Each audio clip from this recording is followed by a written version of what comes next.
ইফতার আইটেমে বেগুনি থাকবে না তা কখনো হতে পারে না। আসসালামু আলাইকুম everyone, welcome back to my channel. আজকে আমি চলে এসেছি রমজানের সবার পছন্দের একটি ইফতার আইটেম। আজকে আমি তৈরি করে দেখাবো বেগুনি। ফুলকো ফুলকো বেগুনি কিভাবে তৈরি করবেন আর 3-4 ঘন্টা পর্যন্ত একদমে মুসমুসে এবং ফুলকো থাকবে সেই রেসিপিটাই আজকে শেয়ার করব। আশা করছি আজকের recipe A to Z follow করলে আপনারাও রমজান মাসে এমন একটি মজার ইফতারি তৈরি করতে পারবেন। চলুন চলে যাই মূল প্রস্তুত প্রণালীতে। বেগুনি তৈরি করার জন্য আমি এখানে একটি বেগুন নিয়েছি। বেগুনটাকে এবার সুন্দর স্লাইস করে কেটে নিয়েছি। আমি গোল গোল শেপ করে নিয়েছি, আপনারা চাইলে যে কোনো আকারে কাটতে পারেন। তো এবার বেগুনটাকে আমি সুন্দর করে পানিতে ভিজিয়ে রাখবো। অবশ্যই লবণ দিয়ে ভিজিয়ে রাখবো, তাহলে কিন্তু খুব সুন্দর মতো লবণটা ভিতরে চলে যাবে। এবার লবণ দিয়ে দিচ্ছি, লবণটা কিন্তু সুন্দর মতো এই পানির সাথে মিশিয়ে আমি ভিজিয়ে রাখবো 10 মিনিট।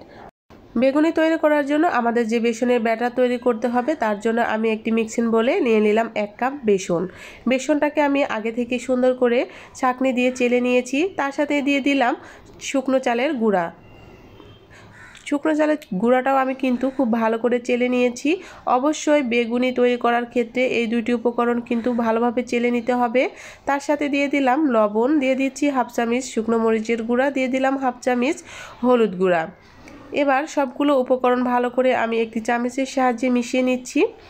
অবশ্যই বেগুনি তৈরি করার আগে বেসনের ব্যাটারটা অন্তত 10 মিনিট হলেও আপনারা রেস্টে রাখবেন, তাহলে বেগুনি হবে অনেক সুন্দর ফুলকো।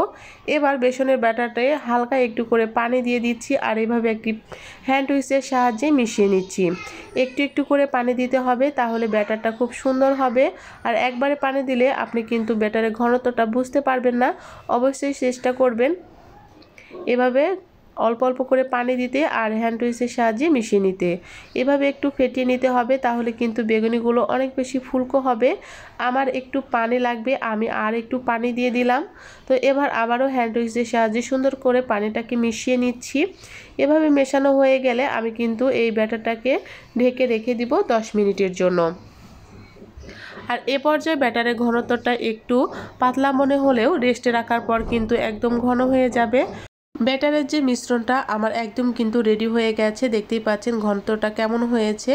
আর এবার আমি এই ব্যাটারটাকে ঢেকে রেখে দিব 10 মিনিটের জন্য। এবার চলে যাচ্ছি পরবর্তী আরেকটি স্টেপে।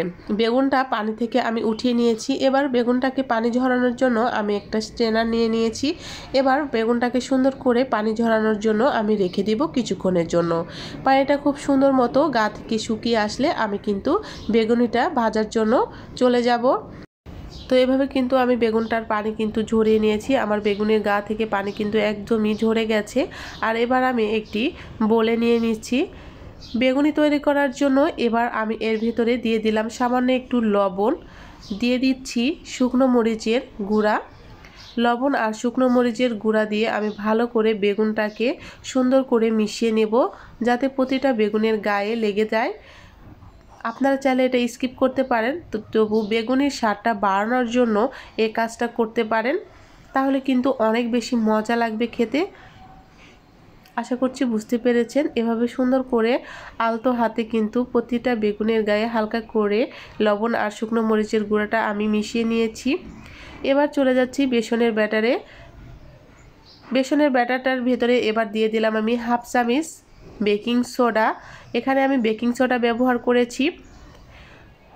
এবার বেকিং সোডাকে একটি চামচের সাহায্যে সুন্দর করে মিশিয়ে নিচ্ছি।